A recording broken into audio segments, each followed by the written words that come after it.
umpire INEC. So let's get started, everyone, shall we?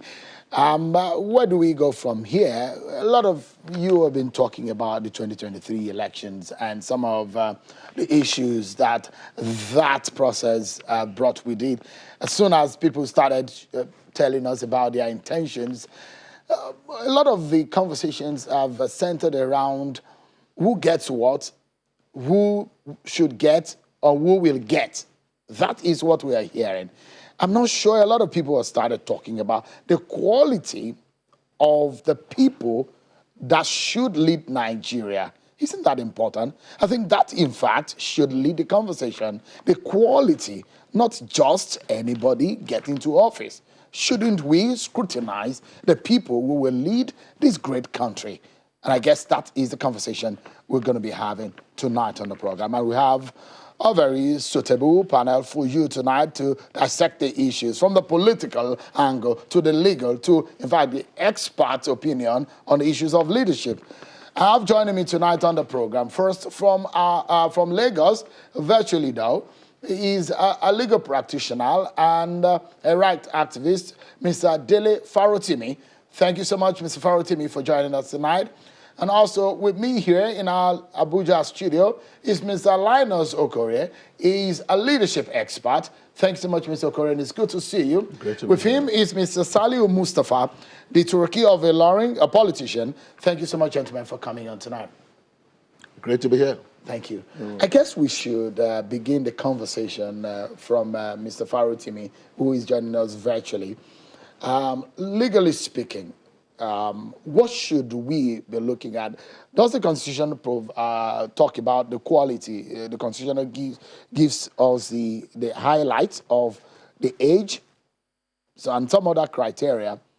But how important, though, is the quality of persons that we should be voting into office, Mr. Farotimi? Oh, okay. What I did say earlier was I was giving my regards to Mr. Okereke and Mr. Mustafa. I then went on to explain, and I will now assume that again. I said, our problems are beyond the question of who qualifies. Almost every Nigerian who is of age qualifies to be the leader of Nigeria or the president, as the case might be, as long as they are not legally imperiled for one reason or the other. I think what we should focus on, first thing first, regardless of where one stands in Nigeria today, the fact that it is the turn of the Southeast. I hate that thing, but there it is. It is the turn of the Southeast, Igbo, to govern this country. But let's leave that to one side. I believe we should be more focused on the subject of the system itself and not the persons, because I'm of the opinion that personnel changes are not going to solve our problems. And the quality of persons that have shown up since this exercise began and they started visiting Aso Rock to declare intentions should suffice to let us know how moribund the search for personnel change in Nigeria would be. We've seen somebody who has ruled in a state for 20 years coming out. What's the record? There are so many things, but don't let me hog the space. I'm just of the opinion that this goes beyond the quality of persons. We should focus on the system that has consistently made bad men, even of those who used to be good. So that's my opinion, sir. Yeah, so let's go beyond scratching the surface, because Nigerians at this critical moment, people of sound judgment need to come out and speak truth to the situation that we have on our hands, and people need to be well informed. And we have a very good platform to educate Nigerians and to discuss this, some of these issues. So when you talk about the system, what about the system? How do we fix it? Okay. Look, there are everything that could possibly be wrong with a governance system is wrong with our governance system. Everything. Let's begin with the issue of structures. You have 36 states to the Nigerian Federation. It is anything but a federation. You have 774 local governments. The cost of governance is already prohibitive and government is doing nothing but to feed and maintain the ruling class in style. There is practically nothing left with which to provide any social services or to even think beyond the time spent in office. So you find that with the exception of a few states where they have more than enough to steal and then pretend to do something, nothing is really happening in relation to governance. It's just about changing the cars of the legislators, buying them new houses, keeping them in good clothes, giving them sufficient to just be junketing all over the world, learn how to carry dustbin in China, how they sweep floors in. It's not governance.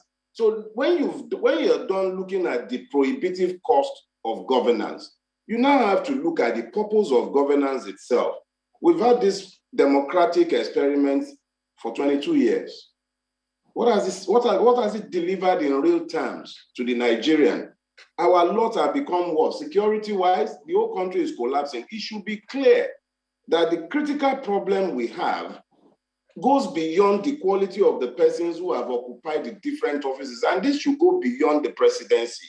It should translate to the houses of assembly, the councillors, the local government chairmen, those who presumably are representing Nigeria.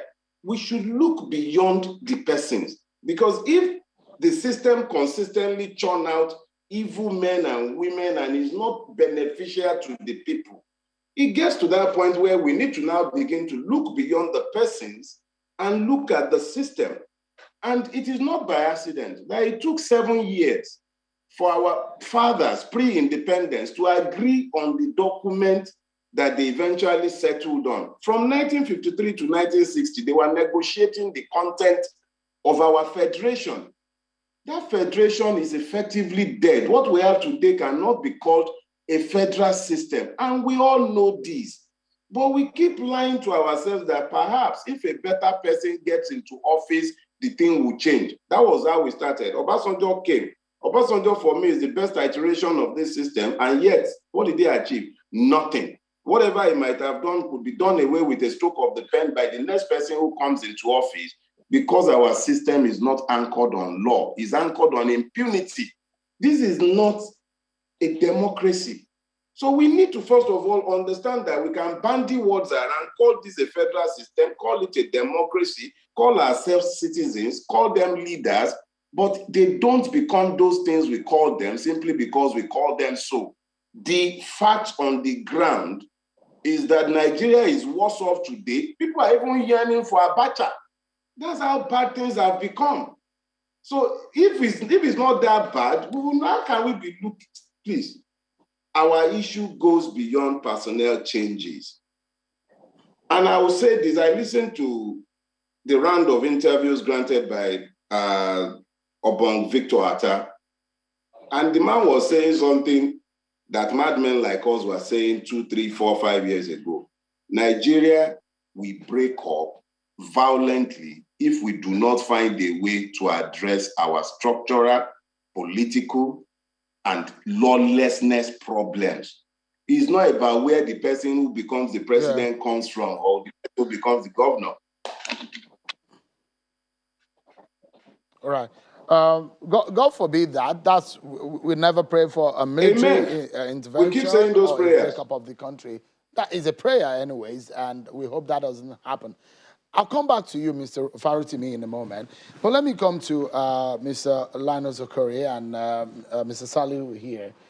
We look at things. You are a professional leadership coach. If you are to coach a group of Nigerians on what to expect in selecting or electing the kind of leaders that Nigeria needs, considering the challenges that we face right now, what would you be telling them? Okay, so it will interest you to know that I have already set up a roundtable, a leadership roundtable that will be putting on the spot the critical competencies, leadership competencies every Nigerian should watch out for.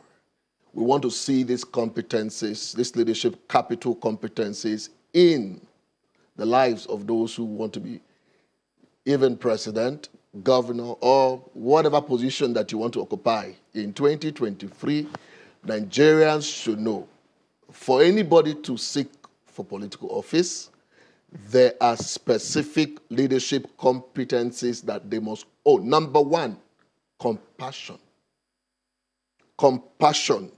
In fact, if the purpose of a thing is not known, abuse is inevitable. It is when someone is driven by a huge level of compassion, he has looked at the sufferings of the people. The people are suffering, and the suffering of the people had gotten to him. And he is inspired by calling based on the compassion to step up and do something that will better the lives of the people. It's a premise. That's where you start from. There's a why. Why am I running for political office? There's a purpose around it. That purpose is, first of all, compassion. How compassionate is this individual? His activities in the past, has he shown any level of compassion that is interested in the rise of his people? Very important. The second element is vision. When somebody says, I want to run for office, the first thing I would like to find out, what is your grand vision? The grand vision is not necessarily what do you want to do when you become president or governor. The most important thing is, where do we see your leadership at the end of your 4 years or 8 years? It has to be vivid. It has to be clear. There must be some clear direction, like a great Nigeria filled with endless possibilities of sector by sector approach. This is the vision. The quality is vision that drives growth. When somebody is visionary and is not ambition is different. You might not have a calling. You just want to become president or governor for the name, not for the vision. You're not driven by any vision. And if you look at most nations that are transformed today, if you look at Singapore, even if you look at some of the other nations that are doing great, they were nations driven by quality vision. Individuals, say, you know what, we want to serve. So we could see, Nigeria could be transformed. Absolutely. If we see one person who has a great vision. Yes, is that possible? Yes, absolutely. The interesting thing is that you need a critical mass of people with the vision, but one person will drive that vision. Literally, it's like if you want to be a governor, the governor must come with a grand vision, a vision that is workable, a vision that can translate in terms of execution into quality lives for the people. It can be sector by sector. But what I'm saying to you is that without vision, nothing should be done. So this vision must correlate with the present challenges. Absolutely. I mean, if somebody comes in and he says, I want to transform a country, the person must see beyond the reality. Vision sees beyond reality. Reality, things are really tough, right? The leader comes in and says, you know what? I will stretch in order to make things different. And when he is doing that, the leader now serves by example. What does that mean? The leader now says, you know what? I won't touch public money, right? My policies will be people-friendly, right? He begins to, you can feel it. You can see what that means. So if somebody has compassion, somebody is courageous to have a vision, you can tell. The other thing is, what are his antecedents? Antecedent means, what has he done before, right? Whether it's in private sector or in public sector, that, you can say this person was head of this institution, see the impact of it. The person didn't steal money. The person was part of a great institution. The person created the right policies that impacted the lives of the people positively. And remember that politics is about the welfare of the people. And if the programs or policies do not impact positively on the people, then there is a challenge. All right. I'll come to you. I'll come back to you in a moment. You are a politician. And you are of the APC. The president is saying today that assess me based on where we were and now. For the president to be saying it does look like there is a little appreciation of what is being done, or there is a misconception about what is being done right now. But we're going into another dispensation, looking for The president would have served out his 2-term in office of 8 years. The APC is looking for also someone who will succeed President Buhari, but the PDP is saying, look, we want to take the APC out. Internally, what is the APC's thinking about the state of the nation and the succession plan? Well, basically, the APC as a party, from what you heard the president said, has done very well and is also appealing to the people to assess his government or his administration based on where we were before he came in. You see, APC as a party today will definitely want to continue in office so that whoever takes over will be able to consolidate on the gains and the foundation already built by the present administration. In doing that, people will be able to see more of the dividends and be able to reap some of these foundations that have been laid down by the present administration today. We tend to forget easily that sometimes it is so difficult to build, but it's easy to destroy. We knew where we were years before the APC came in, and we knew what the character of the individual that is leading us today. We knew how it helped us a lot. Like my brother was emphasizing earlier, I want to pick from the issue of corruption. As a country, as a system, one of our major problems has always been corruption. But if we can have leadership by example, those that will be able to lead by example, to say, look, this is my leader. He will not tolerate X, Y, Z. Then why do I do that X, Y, Z? That is what we are lacking. And as God will have it, the president has been one of the few people that has led in that form. He is one man that nobody born of a woman can come and say, I sat with President Buhari to discuss how we will shortchange the system. Right from his military days, everybody can attest to that. Even when we were campaigning, I remember in 2013-14, when we visited the likes of late former President Olusegun Obasanjo, he said it. Those are one of the credits he gave to him, that this is one man you cannot accuse of corruption. And you see, unfortunately, one of our major problems, again, both in politics, in the civil society, in our community, it's about the kind of orientation we have, which I also want to plead with my brother here. When they are talking about leadership, one of the things they should emphasize more is the reorientation of the Nigerian society. Let us start having a thinking of how we want to live. If you ask some people now, So it's more, you are seeing it as more of a problem of the people than the problem of the political class. it is said that the people deserve the kind of leadership they get based on their own character and behavior. Absolutely. So really, the crop of the political elites that we have is born out of... It's a direct translation of the kind of society.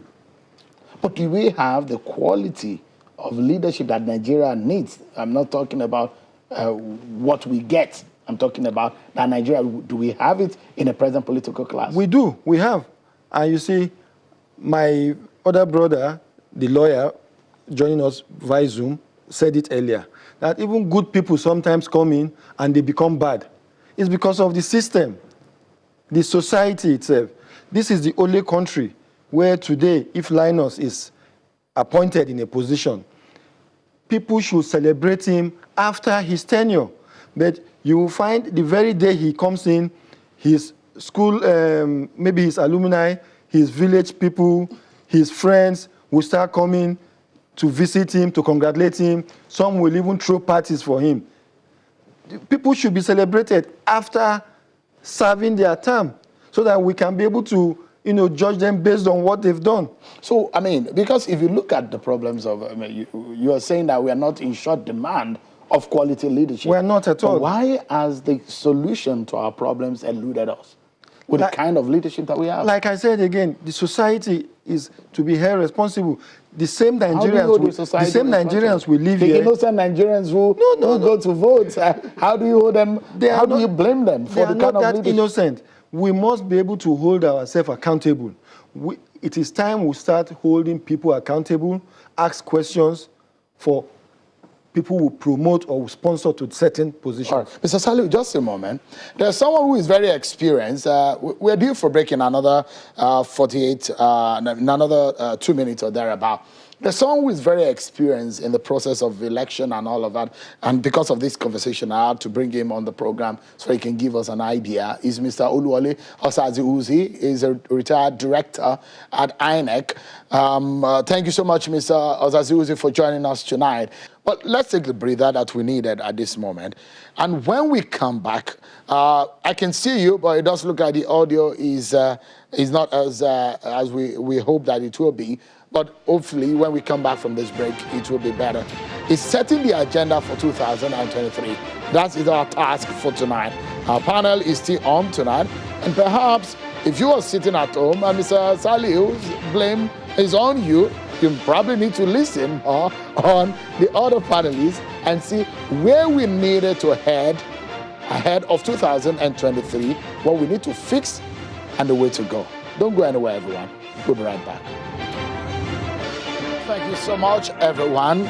Let's get back to the conversation on setting agenda for 2023 on the quality of leadership that Nigeria needs going forward. I've been speaking with a senior lawyer and rights activist, Mr. Dele Farotimi, who has been talking with us from Lagos virtually. We also have Mr. Linus Okori, a leadership development expert, as well as Mr. Salihu Mohammed here, who is a chieftain of the APC, and also Mr. Oluwole Osazi Uzi.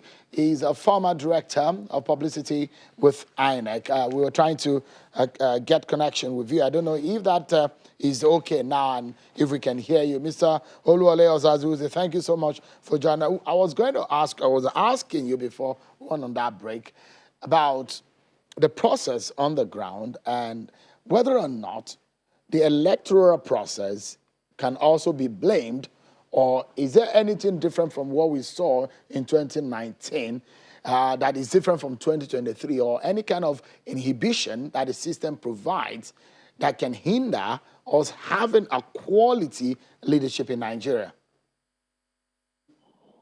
Thank you very much for having me. I hope you can hear me. Well, the issue really is that the law. Great. The law has provided a very low level of qualification for contesting most of these offices. The president of Nigeria, for example, as long as you're a Nigerian citizen by birth, and you are educated up to secondary school level. Now, many argue, and with some justification, that a school leaver without too much experience will not be able to cope, to have the intellectual. Apologies for the bad quality of the audio there from the connection with Mr. Oluwole Osazi Uzi. I've been expecting and I'm so anxious for the kind of engagement we could expect from Mr. Osazi Uzi with his experience working with INEC and the process. If anything improves in that connection, definitely we'll get him back. But let's see go virtual with Mr. Farotimi. You heard the interventions of my guests here in our Abuja studio, and we're looking for the way forward. I mean, on one hand, is that people need to change their orientation if they want the quality leadership. Mr. Linus Okori also has mentioned as much as talking about some of the criteria that we need to see in the kind of leaders that we need. You talked about the system. How do we go forward in fixing it? The law, you said, is a major issue too. Mr. Linus Okere particularly was very idealistic in laying down the parameters of what we need to be looking for in a leader.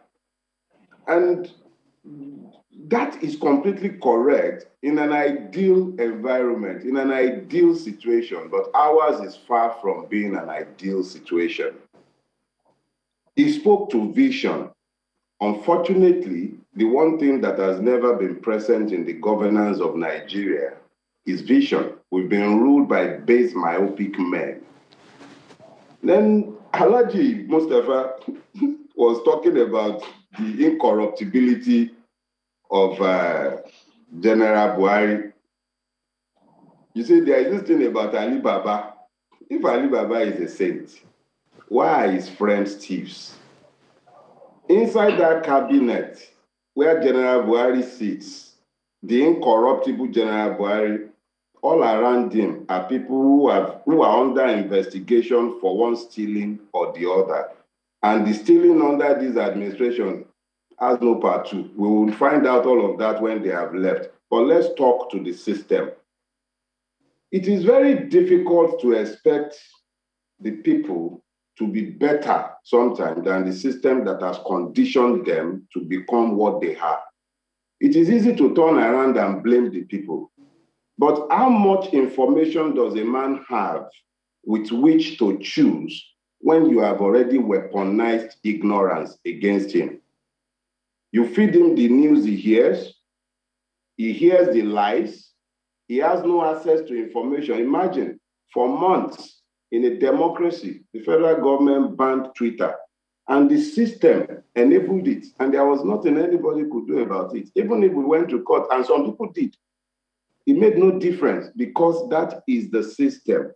Now, it is very, very easy to focus on maybe if this genius became president of Nigeria or that administrative guru, but they cannot move beyond the system with which they have to work. We, as Nigerians, those of us who are busy talking and presuming to know what is best for us, we need to find a way to connect with the people who are now being blamed for the tragedy of leadership in Nigeria. But again, until we have, there is a restrictive medium here. I'm conscious of the time. I'm conscious of the fact that we have 3 other people here and 2 other persons. But let me say this. Until such a time as when we come to the knowledge of the fact that we cannot continue to work in a manner where it is persons who determine what is right and what is wrong, and not an even-handed judicial system to which both the rulers and the ruled are subject. We will continue wasting time with this moribund search for a Moses out of our wilderness. We've had I think quite a number of people have come out, very few of them, in fact, none of them so far, especially the ones who have held power, political power in Nigeria, will qualify if we were to use Mr. Okereke's parameters for determining governor and presidency or any other role for that matter. We can look to the public records of the persons who have stood up to say they want to be president of Nigeria. Point at one single thing that any one of them has ever done that is visionary or that might be deemed to be visionary, except stealing. And I say that advisedly. I'm not talking, if I'm asked about specific persons, I will speak to specific persons. But there is nobody in the race today who has been in public office or is holding public office that is not tainted with stealing, blatant, myopic stealing. When a person is stealing more than they can spend in 100 lifetimes and they want to be rulers again. And then people are busy running helter-skelter and campaigning and they want to be discovered. Exactly what are their pedigrees? What have they done? Mr. Farutini, you talked about the system, and I presume you're talking about a set of laws. I may be wrong in my presumption, but if that is the case, how can we decisively fix that can we do it before the election? How do we go about it? Let me say this to you. I'm talking about laws, but I'm not talking about laws in the sense of the land. I'm not talking about the Criminal Act or laws of contract. I'm talking about the governance system, the superstructure of governance in Nigeria. I'm talking to the Constitution, Decree 24 of 1999, by which we are being governed. It is a military decree that has no bearing on the desires of vast majorities of Nigerians. That constitution renders the rulers irresponsible because there are no consequences for their actions and inactions. A governor is immune all through the time he's in office. He comes out of office. If he has not offended the powers that be after him, he enjoys perpetual immunity. The people are getting poorer by the day. I like the Mustafa was talking about the difference between 2015 and now. I believe it was Bill Clinton. He said, is the economy stupid? That was what he said. I will say to you today, is the system stupid? All of us, we are being stupid because we're not looking to the real problem. We have to change the constitution. Now, can we do it before the election? Look, when people mean to do the right thing, you don't need forever to achieve it. There is a National Assembly, as much as it lacks legitimacy, even though it has the law behind it, it's legal, but it is illegitimate. It's a lawful assembly, but it is not reflective of the will of the people, regardless of what anybody has to say about elections. We did not assent to that constitution. It is far from the thing that we have ever agreed on. Let the 2014 constitutional report, or let the El-Rufai report, which the president himself commissioned, let it go before the people. Let's debate it. Why are we afraid to talk to ourselves? If we can't talk to ourselves, all right, 200 million people are not going to see it. But there must be a mechanism by which the will and aspirations of the people can be placed before the National Assembly and placed before the people in a plebiscite, if the will is there. If the will is not there. Let me bring in back Mr. Osazewuzi, who I understand now has joined us on telephone. Thank you, my producer, for getting that done. Let's be able to get him in the minimum manner in which we can tonight. Mr. Osazewuzi, my question was pretty much direct. It's about a system is been highlighted as one way by which we can get the quality of leadership. And so I was asking you to give us the state of things right now. You were in INEC in 2019. Has anything changed compared to now? Can we say that the system is not inhibitive for us getting a quality leadership in Nigeria?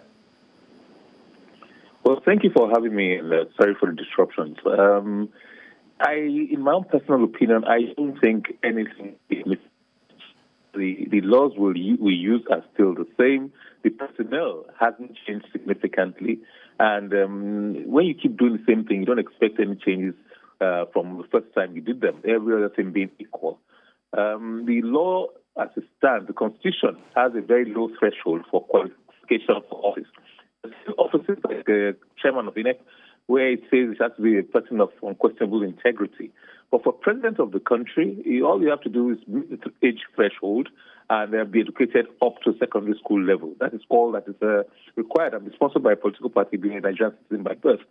Now, that is one of the lowest entry point qualifications for any office. And anybody who is looking for a job will tell you that, I think that will 990 million Nigerians will qualify if that was a threshold. So the threshold is low. The expectation of the people, and the people must be recruited, the leadership must be recruited from the people available, and the people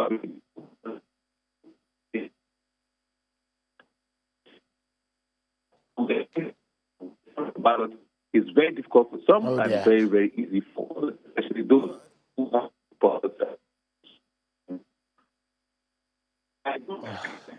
It's so difficult to now get to hear what you're. I was just enjoying his line of conversation, and you. Let me come back to you. Yes. Our agenda tonight is to allow Nigerians to have their minds prepared into making a decision. Our role in China's television is for the people. Absolutely. To get them to make the right decision. Absolutely. By bringing to the fore this kind of conversation. So tonight, I like you. He said your concept were idealistic. I mean, in the ideal situation. Yes. But we are not in the ideal situation as he has posited tonight. How do we maneuver the Nigerian people who are watching tonight? How can they maneuver? Yes. In this kind of not the ideal according to him. Sir, in our personal lives, Yeah. in the difficult country where we are in, Yeah. we come from poverty situation. When we as individuals decide to recreate, reinvent our lives Yeah. and give a personal vision for our lives, we succeed.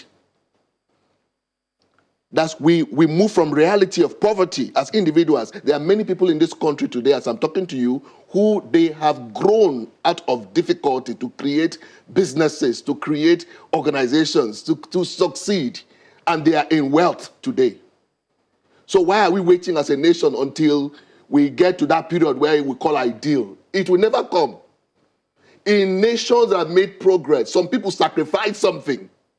It is time for Nigerians to basically lead in their personal lives and say, enough of these things.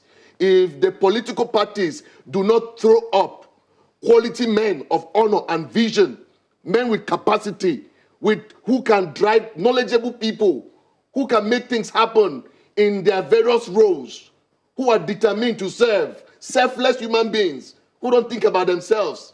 If Nigerians cannot, stand up and fight for themselves, nobody will fight for them. And my decision right now is that my advice to the president is very simple. Let his body language and his person and his entire life give Nigerians a gift of a free and fair election. The president doesn't have anything to lose anymore. I mean, if he will go into retirement a happy man. If he gives this country a free and fair election, every institution will follow through. The political class should stand up and say, how will he do that? It is the way he's doing it right now basically is that the president, has announced the electoral system. I want a free and fair election. I've heard that many times, right? Can his foot soldiers take that and make it a reality? The institutions, the police, the army, all of these institutions and support systems, the INEC itself, can they ensure that the systems that is already right now working, let it work? That reassures the people. Do the political parties, as they are framed present, yes, do they look like doing the kind of things that you're thinking about? Are they in that frame? So if the big political parties do not present us men of vision as their political candidates at the highest level, if they throw up the same old things that we have seen over time, you know what we're going to do? There's going to be an emergence of leadership from another source. Enough of these things that people think that they look for money. If the candidates are thrown up, they don't even look for the qualities of the candidates. They say this person has money. If you don't have money, what has money got to do with all of this? In the reality, presently in Nigeria, and the politics of Nigeria, if you don't have money, yes, if you are not within the major political parties, can you win elections? So what I'm saying to you, sir, is very simple. I'm saying to you that the power to choose is in the hands of the people right now.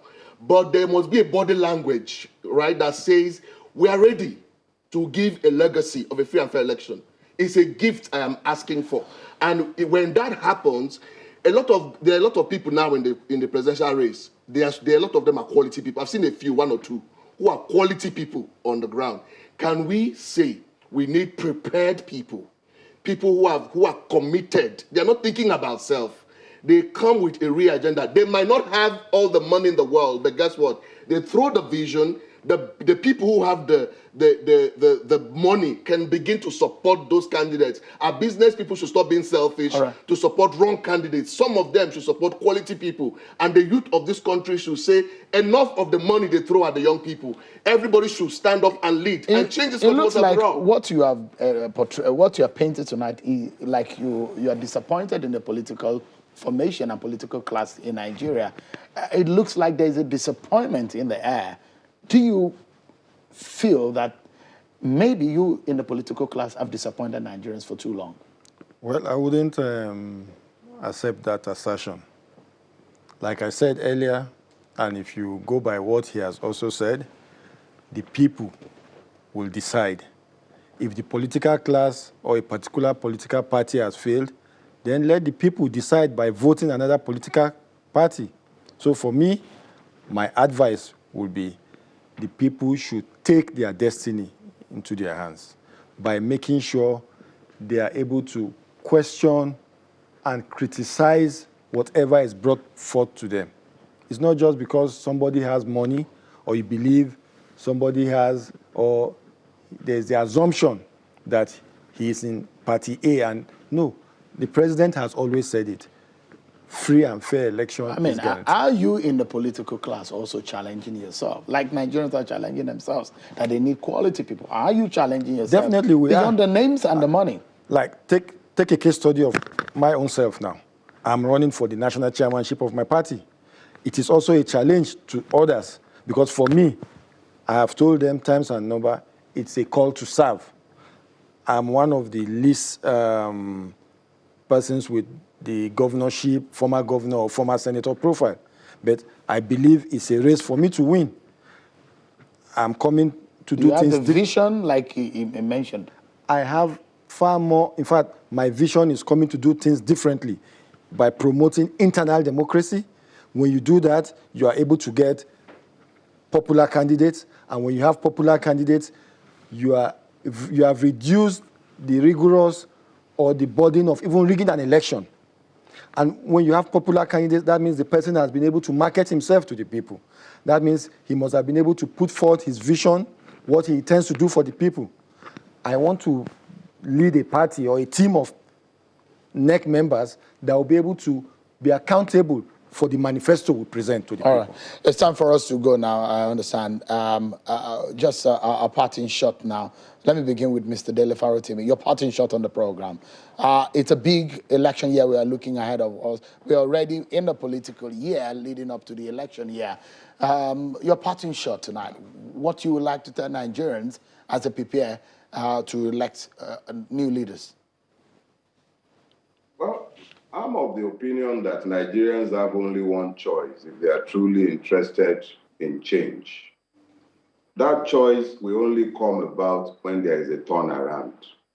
That turnaround comes from the Latin word known as revolve, and it's called a revolution. The challenge of the progressive thinkers in Nigeria and those who wish Nigeria well is to ensure that that turnaround comes about without violence, and to also be clear in enunciating their vision. Clarify the vision for the people. Let them understand what we mean by a turnaround. Election will come, but a change of personnel will not change anything, and it will not change our situation. We would have to change the governance systems.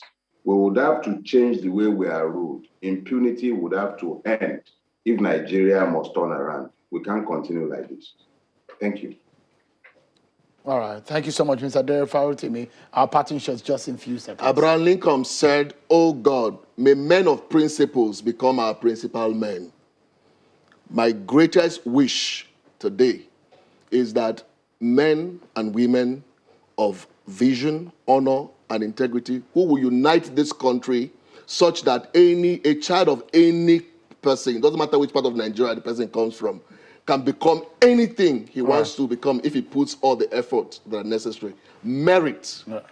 Well, my own parting message will be, I pray more men and women of patriotism should come out, vie for positions, and help to lead this country or navigate this country to greater heights. All right. Thank you so much, gentlemen, for coming on tonight. Mr. Dele Farotimi, a lawyer, rights activist who has been talking to us virtually from Lagos. Mr. Linus Okore is a leadership coach. Thank you so much for coming. And Mr. Salihu Mustafa, who is a chieftain of the APC. Sadly, we were not able to hear much from Mr. Oluwole Osazuruti, but I appreciate the effort you've made tonight to talk to us. Thank you so much, everyone. Thank you so much. Thank you. Well, that's our show for today, everyone. Many thanks for watching.